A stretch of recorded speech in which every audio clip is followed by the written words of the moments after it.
کہتی ہو رب ابراہیم کی قسم، پھر حضرت خلیل کے وسیلے سے قسم اٹھاتی رب ابراہیم۔ اللہ اکبر۔ حضرت عائشہ کہتی ہیں لوگوں میں تمہیں بتا نہیں سکتی میرے دل کا حال کیا تھا۔ حضور آپ اتنا خیال رکھتے ہیں، کریم آپ اتنا کرم فرماتے ہیں، جملوں سے اور لفظوں سے اندازہ کر لیتے ہیں کہ کوئی کیا سوچ رہا ہے۔ کہتی ہیں میں نے فوراً کہا مجھے رب محمد کی قسم ہو یا رسول اللہ، میری زبان سے نام ہی جاتا ہے، میرے دل میں آپ ہر وقت موجود رہتے۔ ایسا کوئی محبوب کہیں ہوگا نہ کہیں ہے۔ دیکھو نا بیٹھا ہے چٹائی پہ مگر عرش نشین، طبیعت میں احساس۔ آپ نا اپنے ہمارے ایک استاد صاحب تھے، تو جو طلباء ذرا فارغ ہوتے ہیں نا ان کو نصیحتیں کرتے، جن کی ڈیوٹی لگاتے ہیں نا تدریس کی۔ یہاں بزرگ بیٹھے ہیں، وہ جانتے ہیں کہ ہر آدمی ہر شعبے میں مہارت نہیں رکھتا۔ کوئی پڑھا سکتا ہے، کوئی کہہ سکتا ہے، کوئی لکھ سکتا ہے، کچھ دارالافتاء کی دنیا کے لوگ ہوتے ہیں، کچھ مناظرے کے میدان کے لوگ ہوتے ہیں۔ اللہ تعالیٰ نے لوگوں کو صلاحیتوں سے نوازا ہے، تو جن کو منتخب کرتے نا تدریس کے لیے انہیں ایک بات کہتے، فرماتے بیٹا تم نے پڑھانا ہے تو ایک میرے ساتھ وعدہ کرو کسی طالب علم کی ضد نہیں پیدا کرنی طبیعت میں، کسی طالب علم کی ضد۔ تو کچھ ہمارے دوستوں نے پوچھا کہ استاد جی شاگردوں سے بھی ضد ہوتی ہے؟ فرمانے لو تھوڑی ہوتی ہے کوئی۔ وہ کسی وقت شاگرد نے کوئی شکایت کر دی نا کمیٹی کو یا گھر والوں کو، تو استاد سے تھوڑا سا پوچھ لیا گیا کہ آپ نے اس کو بلا وجہ مارا ہے یا ڈانٹا ہے، تو استاد کہتا ہے اس نے شکایت لگائی ہے۔ استاد فرمانے لگے بچوں کا مستقبل تباہ ہو جاتا ہے، اس لیے کہ استاد ضد پال لیتا ہے، بات بات پہ چڑھتا ہے، اس کو تکلیف ہوتی ہے، بچے بھاگ گئے چھوڑ کے۔ سب نہیں ایسا کرتے، کو میری طرح کے اللہ ماشاء اللہ ان کو سمجھانے کے لیے کہا۔ ہم نا ضدیں پال لیتے ہیں، بہو سے ضد پال لی، بعضوں نے بیٹے سے ضد پال لی، پڑوسیوں سے ضد پال لی، طبیعت ضدی ہو گئی، اور جو مرضی ہو جائے، جس طرح کی مرضی وضاحت دے دی جائے، قبول کرنے کو تیار نہیں ہوتے۔ اگر کوئی کہے میں بدل گیا ہوں آج کے بعد نہیں کروں گا، تو کہتے ہیں یہ ہو ہی نہیں سکتا، ہم قبول ہی نہیں کرتے۔ اپنی طبیعت میں ضد نہ پیدا کریں کسی شخص کے لیے، آپ لوگوں کے جذبات کا احساس کریں، لوگوں کے جذبات کا خیال کریں، توجہ کریں کہ کہیں میری وجہ سے کسی کو کوئی تکلیف نہ پہنچ جائے۔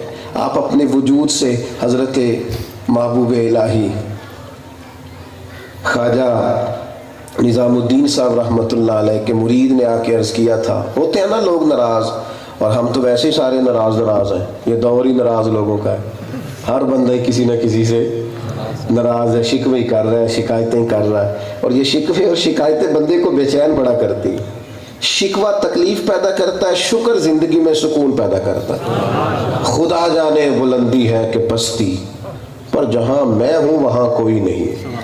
مقام شکر انسان کو سکون میں لاتا ہے۔ خواجہ نظام صاحب کے مرید نے آ کے عرض کی حضور بڑی کوشش کرتا ہوں، لوگ ٹھیک نہیں ہوتے، کیا کروں؟ تو حضرت ہنس پڑے اور مسکرا کے فرمایا نسخہ سادہ ہے۔ حضور کیا فرمایا؟ محبت کیا کر۔ تو اس نے بھی وہی جواب دیا جو آج کل ہم سارے دیتے ہیں۔ اس نے کہا حضور محبت کرتا ہوں پھر بھی نہیں ٹھیک ہوتے، وہی جواب دیا جو آج کل ہم سب کا جواب ہے۔ تو خواجہ صاحب پھر ہنسے، فرمانے لگے پتر نسخہ یہی ہے، دوائی یہی ہے، اگر ایک آدھ خوراک سے فرق نہ پڑا تو دوائی تھوڑی بڑھا دینا، محبت میں ذرا تھوڑا سا اضافہ کر دینا، تھوڑی خوراکیں بڑھا دینا، کام بن جائے گا۔ دوستو تھوڑی سی نا دوسروں کے لیے تھوڑا سا دوسروں کو سوچیں۔ اللہ نے ہمارے علاوہ بھی تو یار مخلوق میں بڑا حسن رکھا ہے نا، اس خوبصورتی کو تلاش کریں۔ یہ کیسے ہو سکتا ہے کہ نبی پاک علیہ السلام کی ساری امت گمراہی پر جمع ہو جائے؟ یہ تو حدیث کے خلاف ہے۔ تھوڑا سا دوسروں کے حق میں اپنی طبیعت میں کشادگی لائیں، تھوڑا سا آپ غور کریں۔ اگر آپ کبھی اس فلسفے کو سمجھیں نا جو رسول پاک علیہ السلام پر قرآن مجید نازل ہوا ہے، تو حضور پر نازل ہو رہا ہے نا، نزل علی قلبک، ادھر آ رہا ہے نا محبوب کی طرف، لیکن اس میں تو حضرت موسیٰ علیہ السلام کی شانیں بھی ہیں۔ حضرت یوسف کے حسن کا ذکر بھی ہے، اس میں تو حضرت ابراہیم کے خلیل اللہ ہونے کا بیان بھی ہے، اس میں تو جناب آدم کے تذکرے بھی ہیں، اس میں تو حضرت لوط علیہ السلام کا تذکرہ بھی، اس میں تو حضرت لقمان کا ذکر بھی ہے، اس کے اندر تو اصحاب کہف کی بات بھی کی گئی۔ اس کا معنی کیا ہے؟ اس کا معنی یہ ہے کہ چمک تجھ سے پاتے ہیں سب پانے والے، چمک تجھ سے پاتے ہیں تو میرا دل بھی چمکا دے چمکانے والے۔ یہاں سے تو لوگوں کو ملا ہے۔ آپ دیکھیں نا کہ ایسا تھا کہ عرب کے لوگوں میں کوتاہیاں نہیں پائی جاتی تھی۔ آج کا خطیب اگر بیان کرتا ہے کہ ظلم ہوتا تھا، جبر ہوتا تھا، کرتے ہیں نا بیان، تو محبوب کے بھی تو سامنے تھی نا ساری باتیں۔ کبھی حضور نے کسی کافر کے بھی اس طرح کر کے اعمال گنوائے ہوں، نامینیٹ کر کے؟ مجموعی باتیں تو ہوئی اصلاح کے لیے، لیکن جو آج ہماری گپ شپ ہے کسی ایک شخص کو سامنے رکھ کے اس کی کوتاہیاں بیان کرنے کی، کسی مقام پر کریم نے یہ نہیں فرمایا۔ لیکن اگر آپ شانوں کی بات کریں تو حضور نے ایک ایک غلام کی عظمت بیان کی، حضرت صدیق اکبر کے مرتبے، حضرت فاروق اعظم کی شانیں، حضرت عثمان، یہ حضور، یہ محبوب غلاموں کی شانیں بیان کر رہے ہیں۔ یہاں تو خوش آمدوں کا لیول بدل گیا، اور پھر یہ تو محبوب کے قریبی لوگ ہیں نا، میرے اور آپ کی طرح کے لوگ، سادے لوگ۔ حضور نے فرمایا جو محنت کر کے روزی کمائے اللہ کا دوست ہے، جو تاجر سچ بول کے تجارت کرے گا قیامت کے دن اللہ نبیوں کے ساتھ جگہ عطا فرمائے گا۔ رسول پاک علیہ الصلوۃ والسلام نے فرمایا کہ استاد تو اس طرح ہے جس طرح تیرا باپ۔ ہر شعبے کے لیے، ہر شخص کے لیے کچھ بھی نہیں ہے اس کے پاس، کوئی شے نہیں، ایمان کامل ہے، مضبوط ہے، تو کریم محبوب نے بیت اللہ شریف کی طرف دیکھ کے فرمایا اے بیت اللہ شریف تیری بڑی شان ہے، پر میرے بندہ مومن کا مقام اللہ کی نظر میں کعبے سے بھی زیادہ ہے۔ ہر ایک کی عظمت بیان ہو رہی ہے، لوگوں کو اکرام دیا جا رہا ہے، لوگوں کی عزتیں۔ آپ کوئی شخص بھی اپنے لیے خیر ڈھونڈنا چاہے تو اسوہ حسنہ سے اسے ملے گی۔ شرط کیا ہے؟ کہ کشکول طلب سیدھا ہو، مزاج میں حسن ہو۔ اور ایک بات اور عرض کرنی ہے، پھر اس کے بعد اپنی بات سمیٹوں گا۔ ایک اور بڑی اہم چیز آپ کو اسوہ حسنہ سے ملے گی، وہ ہے حوصلہ افزائی کرنا، وہ ہے دوسروں کو تسلی دینا، وہ ہے دوسروں کو تھپکی دے کے آگے لے کے چلنا۔ جس ملک میں میں اور آپ رہتے ہیں نا، یہاں خوشخبریوں کا مزاج نہیں، یہاں خوشخبری نہ آتی ہے نہ ہم سننے کو تیار ہیں۔ زیادہ خبر کون سی سنی جاتی ہے؟ جس میں کوئی زیادہ خوفناک بات ہو۔ تھوڑے دن پہلے مجھ سے بھی ایک دوست نے پوچھا پاکستان کے بڑے حالات خراب ہیں، تو میں نے کہا پاکستان کی خوبیاں نہ ڈسکس کریں،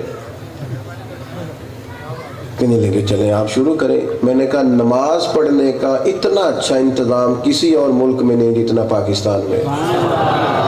چڑھ جائیں آپ جی ٹی روڈ پہ یا موٹر وے پہ، ہر جگہ آپ کو مسجد ملے گی، ہر پیٹرول پمپ پہ بہترین وضو کا بندوبست۔ خوش ہوئے ہو کہ نہیں؟ چلو میں اتنی نہ اندھا لازمی پڑھے اجے پڑھنی چاہیے دی، لازمی پڑھنی چاہیے، بعد قسم تو نہیں لے رہا نا آپ سے، حالانکہ لے بھی لو تو حرج ہے، تو آپ نماز کا بندوبست ہے اس پر تو ہاں کر دیں، کم از کم کہ بندوبست ہے اس پر تو ہاں کر دیں۔ او بھائی ہے کہ نہیں؟ تو یہ چھوٹی نعمت ہے کہ آپ کو سجدے کی سہولت موجود ہے، آپ کے لیے آسانی موجود ہے، بہترین موجود ہے۔ یا آپ تھوڑی سی دنیا میں نے بھی دیکھی ہے، ملکوں میں جا کے دیکھیں آپ، اتنا اچھا بندوبست آپ کو نماز کا کہیں اور کیا چاہیے، اور باقی چیزیں بھی اللہ بہتر کر دے گا وقت کے ساتھ ساتھ۔ اور یہ ویسے ہم نے اپنی مرضی سے تقسیم کی ہے کہ سندھ فلانی سیاسی پارٹی کا ہے اور پنجاب فلانی، کسی کا بھی نہیں۔ سندھ حضرت عبداللہ شاہ غازی کا ہے اور پنجاب داتا علی اجمیری کا ہے۔ یہ ہمارے ذوق ہے جو ہم ادھر ادھر جا کے پریشان ہوتے ہیں۔ تسلی کا مزاج دیں، تھپکی دیں، ہر وقت مایوسی نہیں پھیلائیں۔ یہ جو صرف اور صرف ہم خبر وہ سننا چاہتے ہیں جس میں کوئی سنسنی ہو، جس میں کوئی پریشانی ہو، پتہ چلا اب کیا ہو گیا، بھائی تو خیر کی خبر بھی تو سنانا، تو اچھی بات بھی کوئی کرنا۔ نبی پاک کو اللہ نے بشیر بنا کے بھیجا ہے، حضور نذیر بھی ہے، لیکن زیادہ میرے محبوب خوشخبریاں ہی سناتے۔ نبی پاک علیہ السلام خوشخبری پتہ کیا کریں، آنے والی نسل کو مایوس نہ کریں. ہمارے بچوں کی سوچیں تھک گئی ہیں, ان کے ذہن کمزور پڑ رہے ہیں. جو قابل بچہ ہوتا ہے کہتا ہے میں نے ملک سے باہر جانا ہے, دعا کریں آپ میرے لیے کاغذ جمع کرا دیے. کیوں کہ ہم نے مایوسی بڑی پھیلا دی, ہم نے ذہن سازی اس طرح کی کر دی ہے کہ یہاں ہے ہی کچھ نہیں. یہ ہماری دھرتی ہے میرے بھائی. میں تو کبھی رات کو سفر کروں نا سڑکوں پر پاکستان کی اور کسی گاؤں سے گزروں تو میں کہا کرتا ہوں یہ شیشہ ذرا نیچا کرو, اس وطن کی تو مٹی سے بھی بڑی خوشبو آتی ہے. لیکن شرط یہ ہے کہ اپنی مٹی پہ چلنے کا سلیقہ سیکھو. سنگ مرمر پہ چلو گے تو پھسل جاؤ.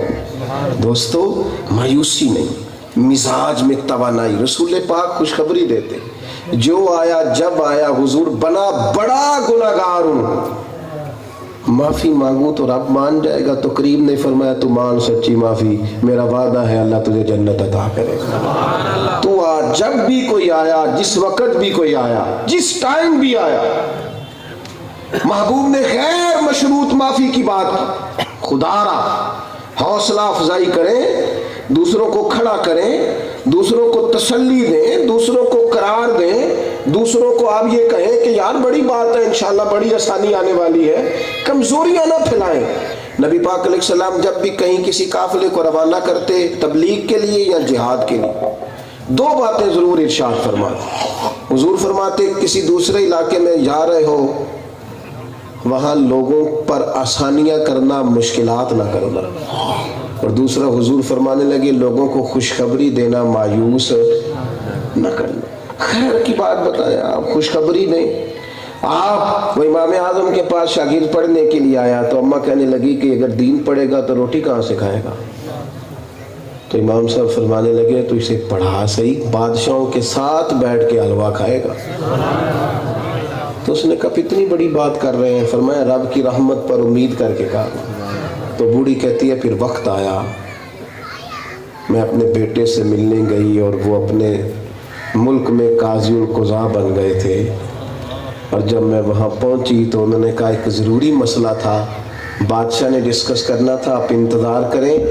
آپ کے بیٹے جو وقت کے مفتی ہیں وہ بادشاہ کے ساتھ تخت پر بیٹھ کر حلوہ کھا رہے ہیں. تو وہ بوڑھی اماں کہتی ہے میں نے اپنے پیچھے ساری غربت بھی دیکھی, آزمائش بھی دیکھی, اور پھر امام اعظم کی تسلی والے وہ لفظ جو میرے کانوں میں گونجتے تھے وہ میں نے دیکھے.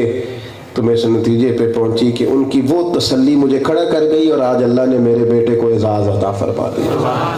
ہم تو روز کہتے ہیں چھڑا مجھے پڑھائی پڑھ کے کڑا نوکری لبنی ہے, چھوڑیں یہی کام کرنا ہے نا, تو آپ نے کس چکر میں ڈال دیا. او خدا کے بندے, پڑھ کے نوکریاں نہیں کی جاتی, پڑھ کے تو سرداریاں کی جاتی ہیں. پڑھ جاتے ہیں تو سردار ہوتے ہیں, نوکر تھوڑی ہوتے ہیں.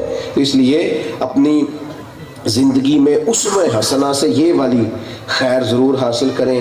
ایک تو سوچوں کو, دلوں کو بڑا کریں, دوسروں کا احساس پیدا کریں, تسلی دیں, خوشخبریاں دیں, لوگوں کو کبھی بھی پریشان نہیں کریں. اور یہ کہ اپنی زندگی میں اختلاف کریں دلیل کی حد تک. جب آپ سمجھیں کہ میرا وہ جو مسئلہ تھا وہ ختم ہو گیا, بات کلیئر ہو گئی, تو پھر کشادگی اپنی طبیعت میں پیدا کریں. ایک ضروری گزارش آخر میں آپ کی خدمت میں اور بھی عرض کرنی ہے. ویسے تو بزرگ بیٹھے ہیں, میرے طرح کا آدمی اس طرح کی نصیحت کرے تو اچھا نہیں لگتا. راتیں کافی لمبی ہو گئی ہیں, تو کیا خیال ہے ان دنوں میں تہجد نہیں شروع کرنی چاہیے؟ 7 بجے جو عشاء پڑھ لیتے ہیں تو کہاں جا کے پھر 6 بجے فجر پڑھنے کا موقع ملے گا. نوجوانوں سے گزارش کروں گا, دن چھوٹے ہیں, نفلی روزوں کا اہتمام کریں. بزرگوں سے گزارش کروں گا کہ کوشش فرمائیں. جس نے اتنی لمبی راتوں میں بھی اٹھ کے صبح اللہ اللہ نہیں کرنی, تو پھر مجھے بتائیے وہ کب کرے گا. یہ لوگ کہتے ہیں دعا سے کیا ہوتا ہے, تو دعا تو ہتھیار ہے مومن کا, لیکن شرط یہ ہے کہ بندہ ہو, بندے کا رب ہو, اور بیچ میں وسیلہ مدینے والے محبوب کا. کوشش فرمائیں کہ 5 نمازوں کے ساتھ ساتھ صبح و سحری میں ان دنوں میں اٹھنا بڑا آسان ہوگا. کوشش کریں گے تو اللہ مدد فرمائے گا. وما علینا الا البلاغ المبین.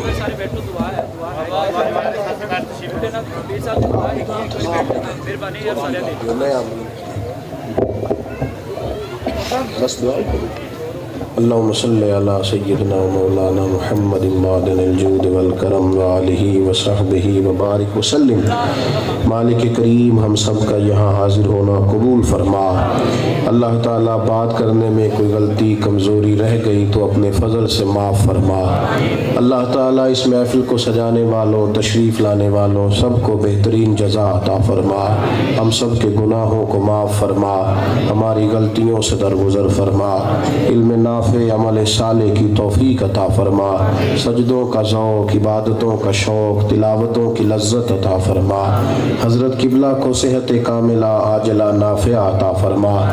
مالک کریم تمام بیماروں کو شفا عطا فرما، مقروضوں کو قرض کے بوجھ سے رہائی نصیب فرما، تنگ دستوں کے رزق میں وسعت فرما۔ اللہ تعالیٰ بے چینوں کو چین عطا فرما، بے قراروں کو قرار نصیب فرما، جو بے آسرا ہیں ان کی دستگیری فرما، امت پر اپنا فضل فرما، فلسطین کے مجبوروں کی مدد فرما۔ اللہ تعالیٰ اپنی رحمت سے مسلمانوں کو غیرت ایمانی، جذبہ جہاد اور شوق شہادت عطا فرما۔ ہم سب کا خاتمہ بالخیر اور بالایمان فرما۔ ہم جو جانتے ہیں، جو ہم کہتے ہیں، جس کا شعور رکھتے ہیں، اس کے مطابق ہمیں عمل کی بھی توفیق عطا فرما۔ اللہ دنیا ہو یا آخرت ہو ہماری پردہ پوشی فرما، خاتمہ ایمان پہ فرما۔ رب اغفر وارحم وانت خیر الراحمین، وصلی اللہ تعالی علی حبیبہ سیدنا محمد۔